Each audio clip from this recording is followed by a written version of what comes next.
Good afternoon all of you. आज हम class 10th का साइंस में चैप्टर धातु एवं अधातु से शॉर्ट क्वेश्चन का 6 क्वेश्चन से स्टार्ट करेंगे। तो यहाँ आप देख पा रहे हैं ये 6 क्वेश्चन है। क्वेश्चन है आघात वर्ध्यता तथा तन्यता को समझाते हुए लिखिए कि यह किस प्रकार तत्वों का गुण है। देखिए मैं आपको पहले बताती हूँ आघात वर्ध्यता इसका मतलब क्या होता है।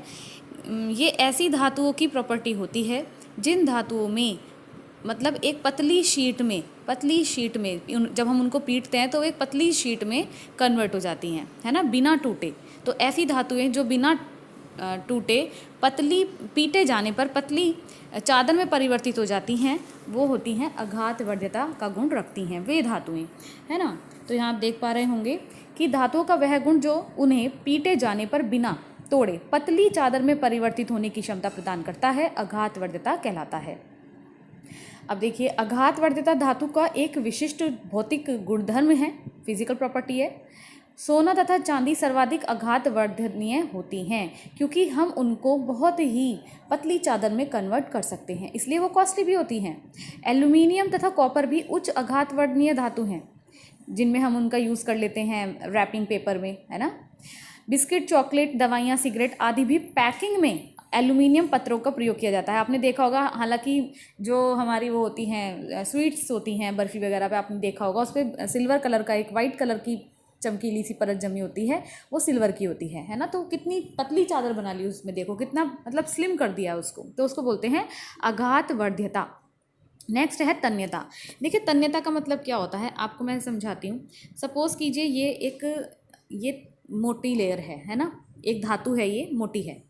अब मैं इसको अगर खींचूँ, है ना, इसको अगर हम स्ट्रेच करें, स्ट्रेच सपोज़ यहाँ से हम इसको स्ट्रेच कर रहे हैं, ये इसको खींचा जा रहा है यहाँ से इस तरीके से, ठीक है, इसको खींचा जा रहा है ऐसे, मतलब हम इसको क्या कर रहे हैं, खींच रहे हैं। खींचते खींचते ये किस में कन्वर्ट हो गई, ये बिल्कुल ही बारीक हो गई इतनी, और साइज़ में भी बड़ी हो गई। कितनी सी थी, अब देखो कितनी बड़ी हो गई, डबल हो गई। सपोज़ यहाँ तो आ नहीं पा रहा है तो हमने इसको इस तरीके से ले लिया, मतलब डबल हो गई इस तरीके से।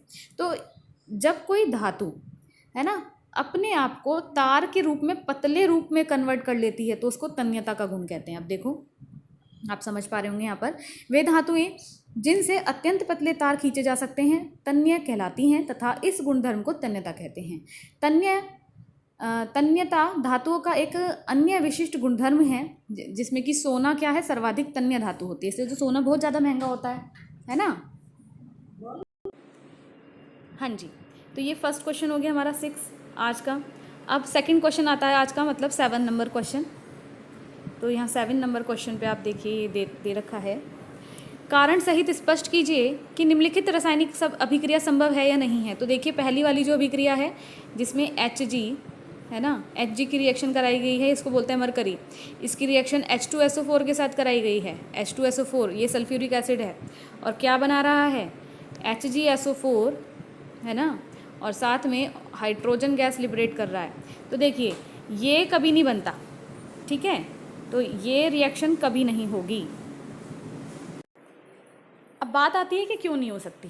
तो देखिए मैंने आपको विद्युत रासायनिक श्रेणी कराई थी, है ना, जिसमें मैंने बताया था जो हाइड्रोजन है वो मिड है। हाइड्रोजन से ऊपर जाएंगे तो जो मेटल्स हैं या हमारे एलिमेंट्स हैं वो मोर रिएक्टिव होते हैं। कैसे होते हैं, मोर रिएक्टिव। और नीचे आने पर कैसे होते हैं, लेस रिएक्टिव होते हैं।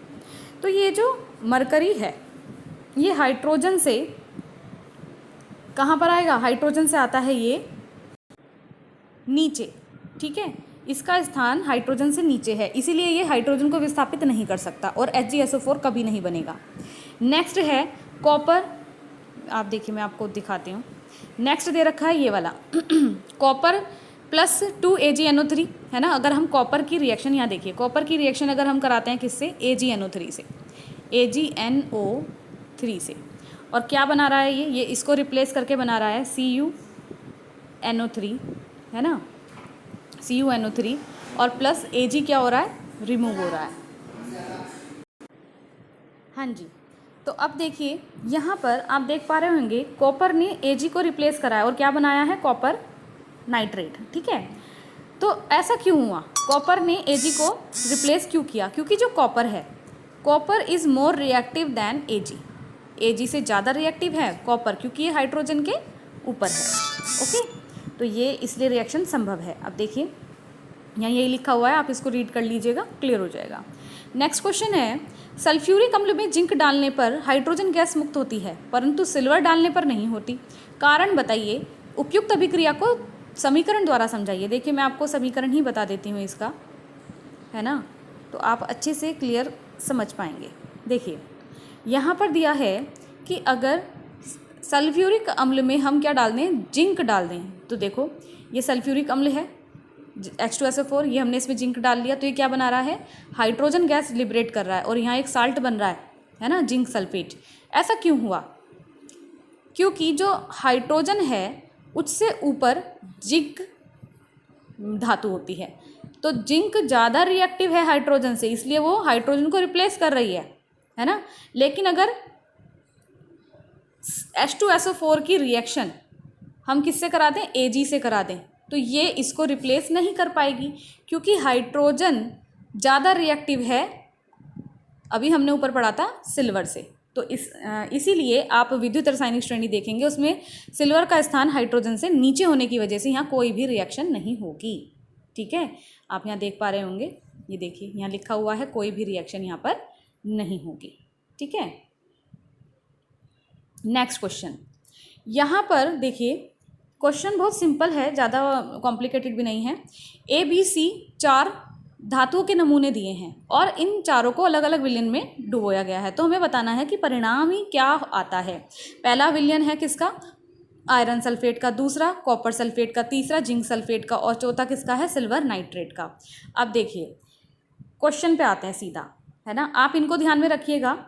हम अगर इनको ध्यान में रखें कि इनमें कौन ज़्यादा रिएक्टिव है, ठीक है, जिंक ज़्यादा रिएक्टिव है या कॉपर ज़्यादा रिएक्टिव है या आयरन ज़्यादा रिएक्टिव है, तो देखिए जो आयरन है वो तो सबसे ज़्यादा रिएक्टिव होता है, उसके बाद जिंक, है ना, उसके बाद आता है कॉपर, ठीक, और उसके बाद आता है सिल्वर। सिल्वर तो सबसे कम रिएक्टिव है।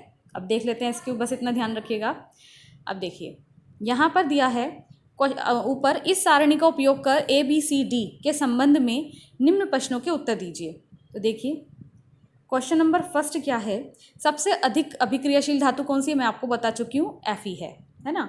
सेकंड क्वेश्चन है, धातु B को अगर हम कॉपर सल्फेट के विलयन में डालते हैं तो क्या होता है। अगर धातु B को हम कॉपर के मतलब कॉपर सल्फेट के उसमें डालेंगे तो होगा क्या, ये वो कॉपर को क्या करेगा, रिप्लेस कर देगा, कॉपर को रिप्लेस करके खुद उसकी जगह आ जाएगा। ठीक है, और उसका जो डार्क ब्लू कलर होता है वो लाइट ब्लू कलर में चेंज हो जाएगा।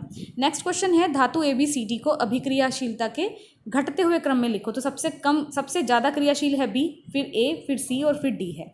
नेक्स्ट क्वेश्चन आता है क्वेश्चन नंबर 10, इसमें बहुत सिंपल है, मैं बता देती हूँ। इसमें ना डॉट के थ्रू हमें बताना है स्ट्रक्चर, है ना। तो इन्होंने बोला है सोडियम, ऑक्सीजन और मैग्नीशियम के लिए इलेक्ट्रॉन बिंदु संरचना क्या है।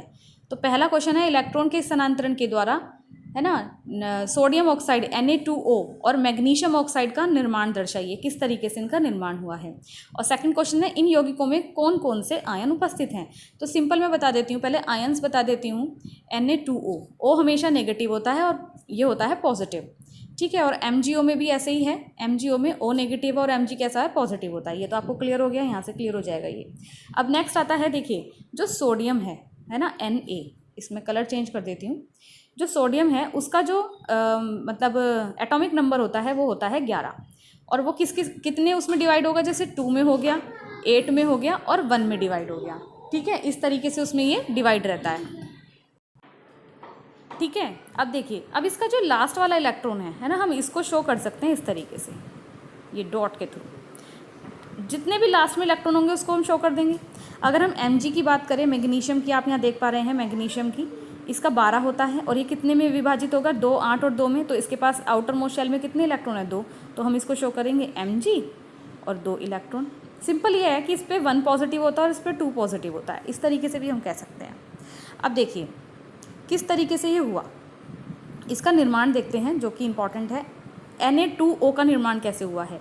Na2O का निर्माण हुआ है, आप यहाँ देख पा रहे हैं, ये सोडियम का हो गया, है ना, और ये हो गए ऑक्सीजन के। ऑक्सीजन के आउटर मोस्ट शेल में कितने हैं, 1, 2, 3, 4, 5, 6, ठीक है। इसको 2 चाहिए अपने ऑक्टेट पूरा करने के लिए, इसको 1 चाहिए, तो क्या करेंगे, शेयरिंग कर लेंगे यहाँ पर, ठीक है। तो इस पर एक नेगेटिव, इस पर दो पॉजिटिव। ठीक है, तो इस तरीके से ये हुआ है इसका निर्माण। MGU का भी इस प्रकार से है। आप करके देखिएगा, अगर कोई प्रॉब्लम आती है तो आप पूछ सकते हैं। और आगे के क्वेश्चंस हम नेक्स्ट वीडियो में डिस्कस करेंगे। Thank you.